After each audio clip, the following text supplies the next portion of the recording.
Uttama Shloke Bhagavati Uttama Shloke Bhaktir Bhavati Naishtiki Bhaktir Bhavati Naishtiki. Srimad Bhagavatam, first canto, chapter 4, the appearance of Sri Narad, text 3. Kashmin Yuge Pravritteyam Sthane Ba Kena Hetuna Utaha Sanchoditaha Krishna Kritavan Samhitam Munihi. Kashmin Yuge Pravritteyam Sthane Va Kena Hetuna Utaha Sanchodita Krishna Kritavan Samhitam Munihi. Kashmin Yuge Pravritteyam Sthane Va Kena Hetuna Utaha Sanchodita Krishna Kritavan Samhitam Munihi. Kashmin Yuge Pravritteyam Yuge period. Pravritta was begun. Yam this Sthane in the place. Ba or Kena on what. Hetuna ground. Kutaha where from. Sanchoditaha inspired by. Krishna Dvaipayan Vyasa. Kritavan compiled. Samhitam Vedic literature. Munihi the learned. Translation by Srila Prabhupada. On what period and what place was this first began? And why was this taken up? From where did Krishna Dvaipayan Vyasa, the great sage, get the inspiration to compile this literature? Please repeat after me. In what period and at what place was this first begun? And why was this taken up? From where did Krishna Dvaipayan Vyasa, the great sage, get the inspiration to compile this literature? Purport by Srila Prabhupada. Because Srimad Bhagavatam is the special contribution of Srila Vyasadeva, there are so many enquiries by the learned Somnaka Muni. It was known to them that Srila Vyasadeva had already explained the text of the Vedas in various ways, up to the Mahabharata for the understanding of less intelligent women, sutras, and fallen members of the family of twice-born men. Srimad Bhagavatam is transcendental to all of them because it has nothing to do with anything mundane. So the inquiries are very intelligent and relevant. So we are seeing that Shaunaka Rishi is asking Sutta Goswami. Actually, transcendental knowledge is distributed, or the transcendental knowledge flows through question answers. Do you remember that verse from Bhagavad Gita? Tadviddhi Pariprashnena. Very good. Pariprashnena. Pariprashnana means? Just inquiry? Submissive. Yeah. Sincere, submissive inquiry. So, pariprashnena, the seeker asks question. And the person situated in knowledge, he answers the question. Let's look at Bhagavad Gita. What happened? Arjun asked Krishna. Arjun's question that Krishna, I don't know what is to be done. I am surrendering myself to you as your disciple. Shishyasteham sadhimatam prapannam. Prapannam, surrendered. I am a surrendered soul unto you. And like this, I am becoming, as a disciple I am asking you this question. So the sincere inquiries is the basis of Bhagavad Gita. And the same way we are seeing Srimad Bhagavatam, same thing.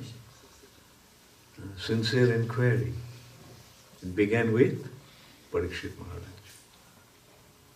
I'm going to leave my body in 7 days. What should I do now? What should be done? I'm left with only 7 days.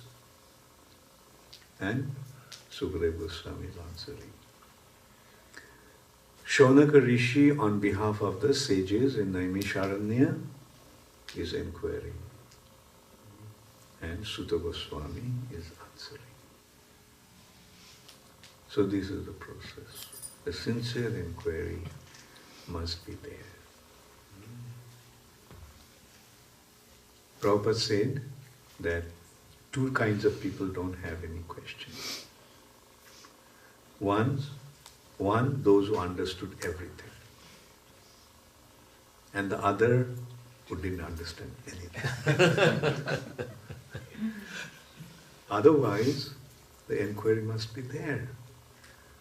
They want to know.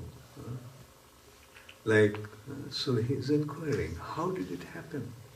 How did Srimad Bhagavatam manifest? Vasudev had done all these, we know. But Bhagavatam was unknown. Bhagavatam didn't come directly from Vasudev in that way. Other things, all the way up to Mahabharata, he gave presentation. But Bhagavatam, he gave to Sukadeva Goswami.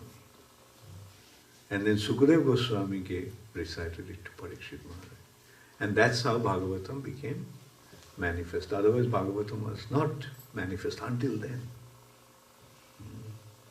That means they were just stuck with Karma Kanda and Jnana Kanda. We notice that actually. Like prior to that period, we see, like when you read Ramayana, you will see generally what they're aspiring for. Heavenly planets. All their performing austerities and whatever they're doing is just to go to heavenly planets. But the spiritual sky has been kept. Not for all. For those who are really sincere seekers. Those who are really intelligent. Those who really wanted to elevate themselves to the higher planet. Higher situation. That incidence is, one chariot came from the heavenly planet to take one sage who has achieved perfection, or who had become qualified to go to heavenly planet. So chariot came to take him. So the charioteer and whoever came representing the heavenly Indra, told him, see, the chariot has come for you. We have come here to receive you, to take you. Please come. Oh, heavenly planet, what is there? Swargaloka, what is there? Oh, there is so much enjoyment. So much enjoyment. You can drink somaras, a celestial beverage. You can you can live in such opulent atmosphere. There, parijata flowers are there, and the desired trees are there. Whatever you want, you'll always get that. So many such facilities. And okay, so is it forever? So intelligent question. Is it only for the time being, or is it forever? No, it's not forever. As long as your punya is there, that long you can be there. What will happen? When my punya is finished, you'll have to come down here. If I have to come down here, then why go there? So that was the question. That was the point he made. Tell me what is beyond. And then he was told about the spiritual world. Like, see, ordinary people will get stuck with sense gratification. Their desire, their expectation will be just sense gratification. The degree will vary. An ordinary person will think, oh, a nice job and a beautiful wife. My life is complete and perfect. More intelligent person will aspire more. And even more intelligent person will have to have the enjoyment even beyond this life. But the most intelligent person would seek for permanent happiness. Permanent happiness. So that permanent happiness, where can we get that? Not in heavenly planets. Not in even higher planetary systems. Then they search, the search goes, and they think that the permanent happiness will come from Brahmajyoti. The jnana, knowledge, will lead them to merging in Brahmajyoti. And by merging in Brahmajyoti, they'll find a sort of a semi-permanent situation, but not a permanent situation. Why not permanent situation? In Brahmajyoti, the existence aspect is there.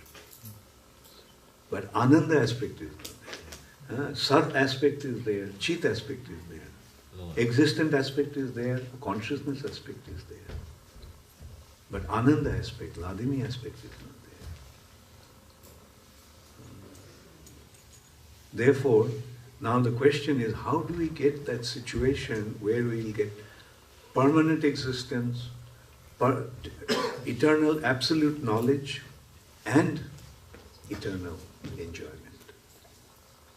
What is that situation? So that is given by Srimad Bhagavatam. So their question is very pertinent. In which place, in what period, and what place was this first began? And we will see that it first began at the time of creation. Not exactly at the time, but the development of that began at the time of creation. Brahma's inquiry, but no one is there to answer it. That's the situation that Brahma was in. Who am I? So Brahma had to search himself. And then he made so much endeavor. Just consider Brahma, who is in a way this universe is considered to be Brahma's body. Just to consider a personality whose body is the universe actually. Because he is actually controlling the entire universe. And when Brahma leaves, the universe dissolves, as if just as at the time of death, the body also leaves. I mean, the body is finished. When Brahma leaves, the universe is finished. So in that context, we can see as if, I mean, he's such an exalted personality. And that personality is questioning when no one is there to answer, and he's frustrated. But then what happened? The Lord gives inspiration. The Lord is there, and the sincere seeker, although cannot see the Lord, but he gets the answer. And what was the direction? Withdraw your senses. Don't search outside.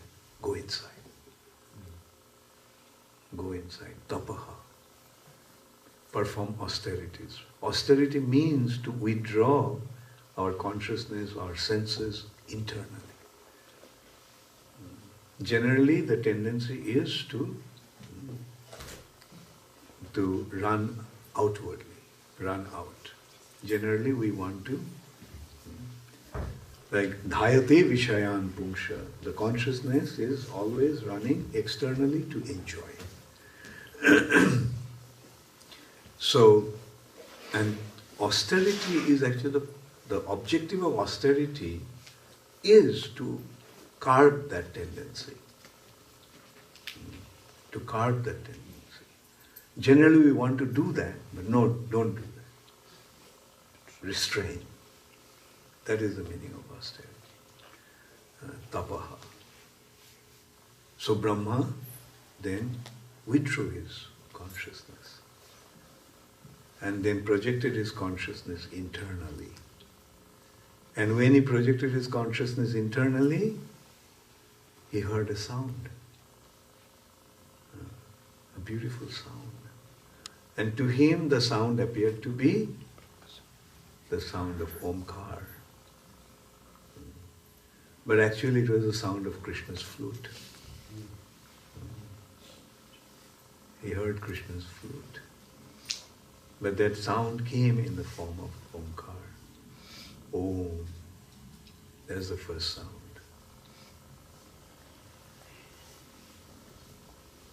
And then he followed that sound.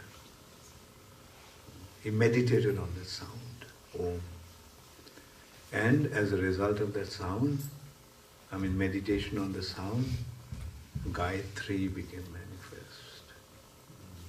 That Om actually then developed into Bhur, Bhuvaha, Swaha, Tat, Savitur, Varenyam, Bhargo Devasya, Dhimahi, Dhiyo, Yona, Prachodayat, Gayatri.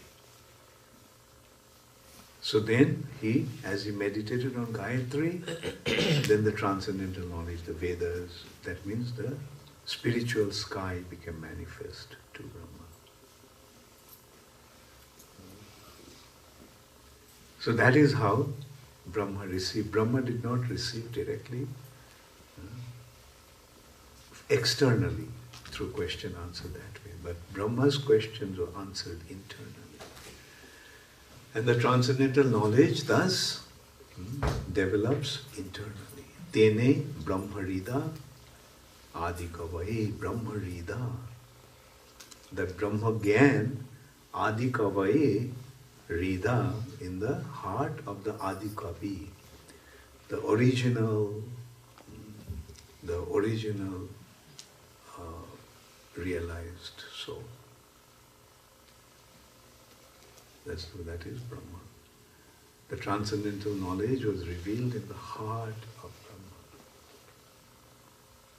So although the endeavor is external, but the revelation is internal. Dibba Gyan Hriday Prakashita. Prakashita means manifest.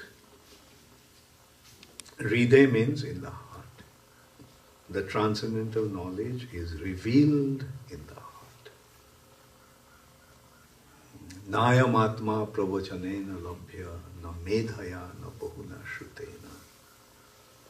This transcendental knowledge cannot be achieved by pravachanena, various discussions, na medhaya, through our memory and intelligence, na bahuna shrutena, not through extensive studies. That is not how this knowledge will be received. Bahuna shrutena. But through tenaiva vibrinate tanung shyam. When one surrenders unto the self-realized soul and through the process of devotion, this knowledge will be revealed. That is the process.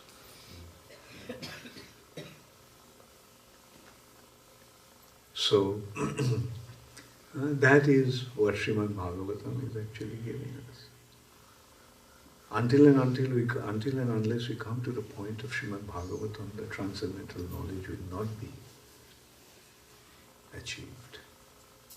The transcendental knowledge will be revealed when you follow the process. Dibbogyan hriday prakashita. Prema bhakti jaha hoite. Through this Dibbogyan, what will happen? Prema bhakti. Loving devotion will develop. Avidya vinasha jati. And ignorance will be dispelled. Ignorance will be destroyed. Avidya vinasha jati. And vedegaya jaha vechamita. This is described in the Vedas. This is the real understanding of the Vedas. So, actually, Krishna is even beyond Vedas. Krishna is achieved only through Krishna. Approach to Krishna can be only through devotion, not otherwise. And devotion means surrender. Surrender through the proper process. First, surrender to the representative of Krishna. If somebody says, I want surrender to the representative of Krishna, but I'll surrender to Krishna, Krishna will say, forget it. Like I sent my representatives, if you don't accept them, that means you are not accepting me. I made this arrangement. If you don't accept my arrangement, that means you are not accepting me. So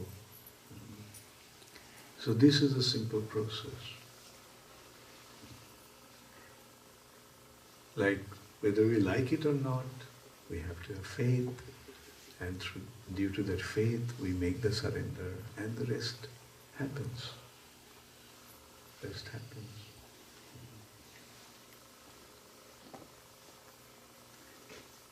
Anyway, we are at least very fortunate that we came to the point, we came to the place where we found this process. And we accepted. Like yesterday, I was discussing with Aji Govinda and Kirtida. They were telling me about certain anxiety, and then I also called Aditya Narayan about an anxiety about preaching in Cary. That some other group is going to build some temple. And when that happens, then people won't come to us. Well, that may happen, but the thing is we have to also remember that these temples are not going to give them. Big temple, gorgeous temple, is not going to give them the real thing. They may go there They may get committed and everything, but the thing is that they won't get the real stuff there. Therefore, we have to educate people through our preaching. And we have to make proper arrangements that they don't get diverted. Like for example, who will get attracted to big, big temples? Those who are just caught up with the external. Oh, gorgeous temple, big temple, so let's go. There's an attraction, but that is not the real thing. Real thing is the knowledge. Like then the question may arise, why are we building big, big temples, making these big, big arrangements to attract them? Less intelligent people will be attracted by that. They will be attracted by that. But when they come there, then we have to give them the real stuff. So the real thing is the real stuff. Real thing is the transcendental knowledge of Srimad Bhagavatam.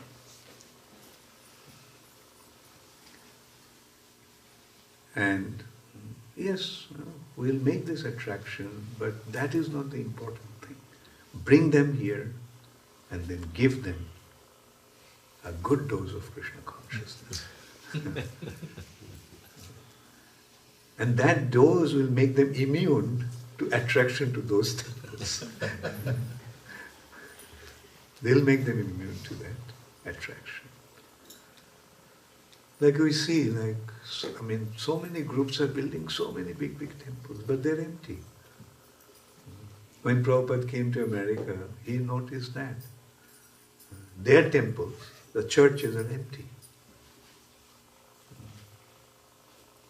Similarly, we're seeing now the Hindu groups are coming and building temples here, but they're empty. Although attractive, some people go there like a tourist visit.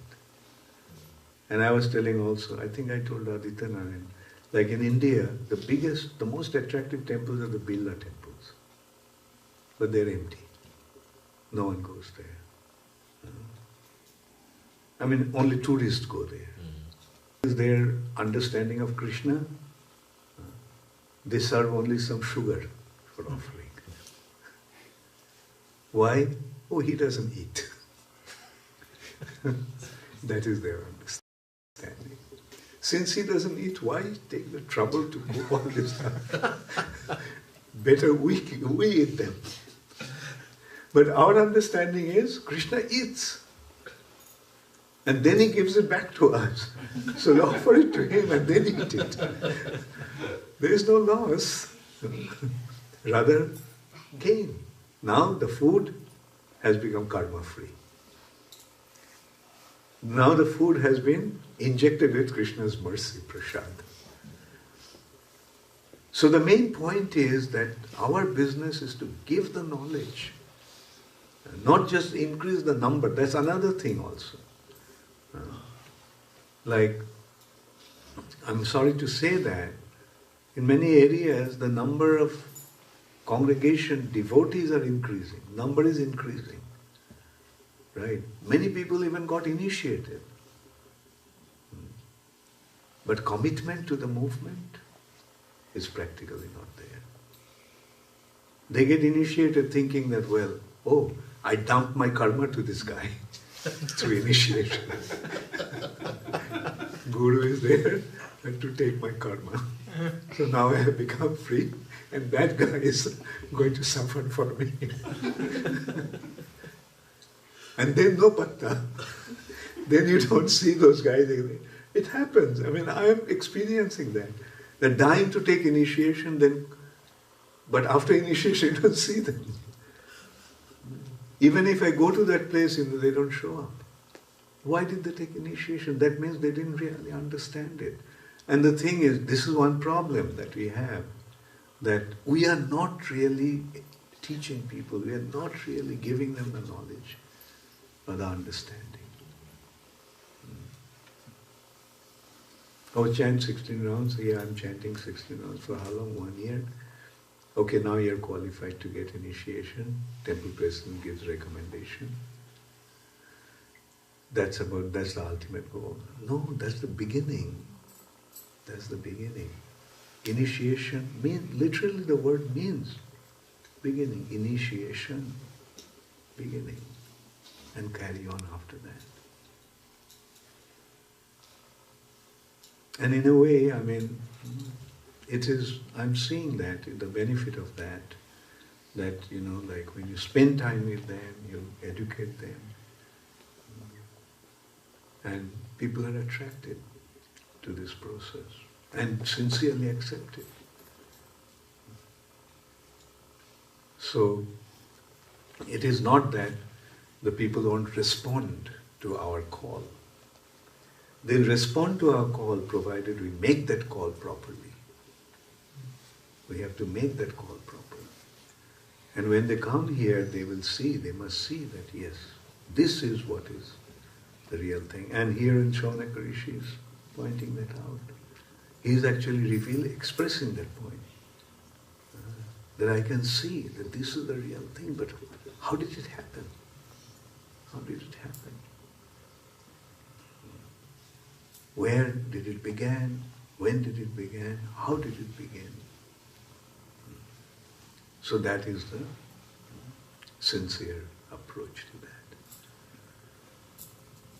And then when we get to know the process, then what happens? Everything becomes so easy. Like, follow the process. It's not difficult. In order to practice spiritual life, we don't have to leave home and go to the mountains or go to the forest. We can just stay wherever we are and practice the process without any difficulty. But we have to practice it properly. That's the condition. We have to practice it properly.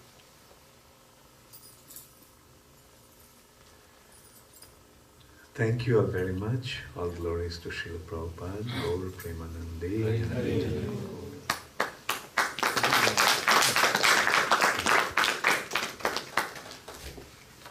Did you bring this copy?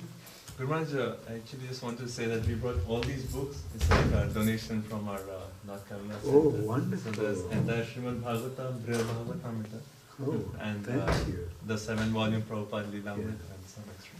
Yeah, I was actually considering whether to take it from Krishna, what is called Krishna.com. Alachua, or order from BBT. And of course our thinking is taking a long time and Krishna fortunately sent you. Actually we have to get the books, order the books from BBT. Thank you, Hare Krishna. Where is it printed, this one? This we get it from same LA BBT. LA BBT. They are printed in Bombay actually. So see, India is... I remember in 1987, we had a BBT meeting in Sweden, and all the leaders of ISKCON assembled there, considering about the printing of the books. Harikesh Swami actually organized that, and he was a BBT trustee, and at that time I actually proposed that why not print in India, where it will be a lot cheaper. And the quality you can control. You can send the paper, if in India we don't have proper paper, then send it. Because I was taking care of the printing of books in India at that time. And I remember Harikesh Swami laughed. He was laughing. India? And today we can see India. And that LA is ordering the books from BBT India. Why? Because it's cheaper. That was my point. And look at the quality. It's better than American print. Yes. Very good comment. Thank you. So that is what will happen gradually. India will be recognized as the greatest country in the world. Because it is the greatest country. And Indians now will have to work hard for that. Don't come to America, make money, and have a good life. come to America to achieve this goal. And these boys are doing that. They came to America not to get a job and earn money. They came to promote Vedic culture, which is actually universal. It's not Indian. But the Indians have the responsibility to promote it because the rest of the world has forgotten that. One Indian came and distributed that knowledge all over the world, Srila Prabhupada. So that shows, Prabhupada himself used to say, I am one Indian means spread Krishna consciousness in this way. If all the Indians become involved in spreading Krishna consciousness, what will happen? So my appeal at least is that those Indians who are in America, let them take up the responsibility. And some of you are doing, that's very nice. So take up this responsibility and do it jointly. This is one thing I should have actually mentioned yesterday. Prabhupada, do you remember Prabhupada's example of lame man and blind man? A lame man is useless, blind man is useless. But a lame man who doesn't have legs, but he has good eyes. But the blind man, he has strong legs, but no eyes. So if the blind man takes the lame man on his back, then together they can achieve some wonderful things.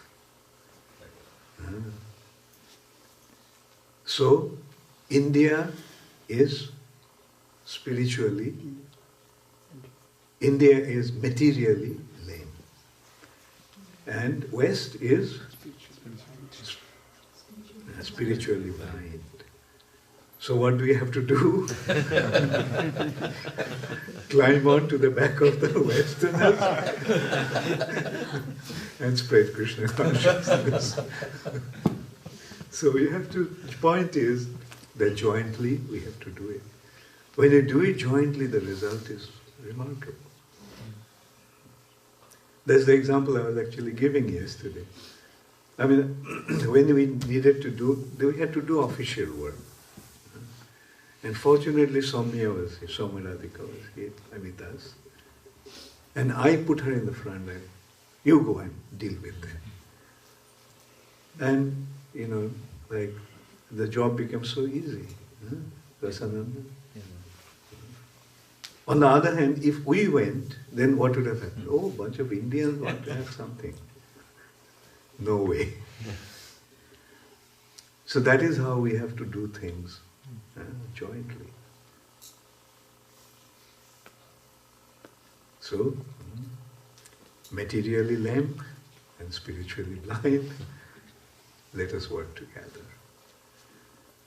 When we work together, then we become, with our inability to move goes away, and our inability to see also goes away.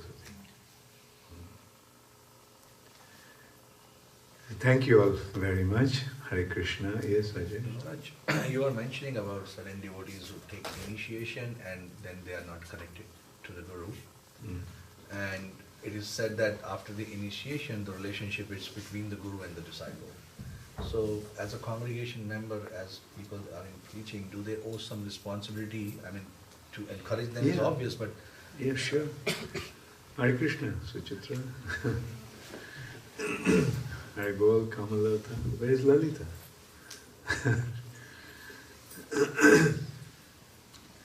The thing is, you see, to tell you frankly, say for example, I go to some place where maybe just once a year, and people want to take initiation from me. Should I give initiation?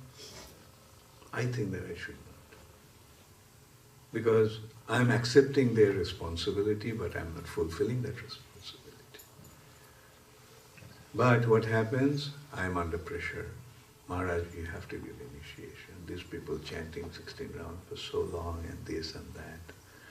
Although I tell them that, let them take initiation from somebody who is present locally and who can guide them. no Maharaj, they have developed faith in you and you have to, like. So then why do I give initiation?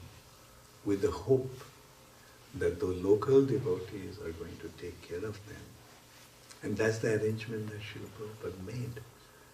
Prabhupada was giving initiation, but he couldn't personally take care of them. But he made the arrangements. He wrote the books. He had the temples. He had the devotees that they take care of them. But now we embarked on another situation where we have to give initiation. Now, initiation is actually, if we consider, there are two aspects, Diksha and Shiksha. And how do I analyze this Diksha and Shiksha situation? The admission to the university. Say you want to have, you want to go to Harvard, right? So yes, you make an effort to get admitted, but just getting the admission to Harvard is enough? Or is that everything? No, it's the beginning. Now you got the admission, now you have to study and get the learning, get the knowledge, get the wisdom. So the Diksha and Shiksha, the Shiksha aspect is very important aspect, it's the most important aspect. Through Diksha you are getting the admission, but through Shiksha you are going to get the knowledge. So that, and Prabhupada made that arrangement through ISKCON. This is the institution where you're going to get the knowledge. But if that doesn't happen, therefore my sincere request is don't recommend unqualified individuals. Those who are not serious about spiritual life, better not to give them. I won't say better not to give them the opportunity. I'm not going to say that. But I'm saying that prepare them for that, what they have come here for. And it is not, dependent upon a person's education, background, or so forth. The consideration is surrender to the process. Surrender. So if you surrender, then it will happen. Just by taking initiation, it's not going to happen. And I tell you, in congregation, most of the time, the initiation amounts to just that, They get the initiation, but, the Shiksha aspect is not there. So that's why, those who are on the field, they have to make it a point. I got initiated, I got a new name, new bead. That shouldn't be the only consideration. Thank you. Hare Krishna. Yes. Alright, is there any difference between Srimad Bhagavatam and Bhagavad Purana? Good question. You see, Bhagavad Puran is Srimad Bhagavatam, no doubt. That's the ultimate.